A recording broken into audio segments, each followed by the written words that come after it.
Good morning. तर अंघोळ झाली आणि त्यानंतर ब्रश करते. असं अधूनमधून होते माझ्याकडून.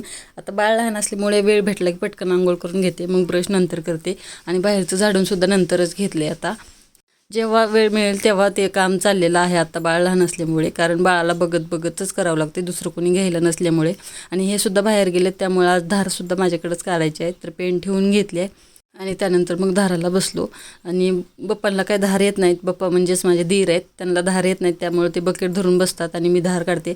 तरीसुद्धा गाईने पाय उचलला 2 वेळा, तर लात लागतच होती पण पटकन उठले. तर तुम्ही बघू शकता कशी लात मारली तिने, 2 वेळा मारली आणि एकदा बकेटीवर पण पाय दिला. आणि भरपूर काही धार पण निघाली नाही, मला सवय माझी मोडली त्यामुळे. पण हे नसतात त्यामुळे अडीअडचणीला तेवढंच थोडंफार हातभार लागतो आणि मी काढते कधी कधी धार. सकाळची असते माझ्याकडे कधी अधूनमधून. फार काय दूध निघालं नाही आणि जेवढं निघालं आहे तेवढं आता मी घरीच ठेवले, गाय डेअरीला घातलेलं नाही. आणि हे असं छान असं दूध काढलं 1 लिटरभर आणि ते तापायला ठेवलं आहे. हे खूप छान आहे, आपण आपल्या गाईची धार काढायची आणि त्याचा चहा करून प्यायचा. एक खूप भारी फिलिंग आहे माहिती आहे का. तर पाणी आलं होतं नळाला, पाणी भरून घेतलं. तर व्हिडिओ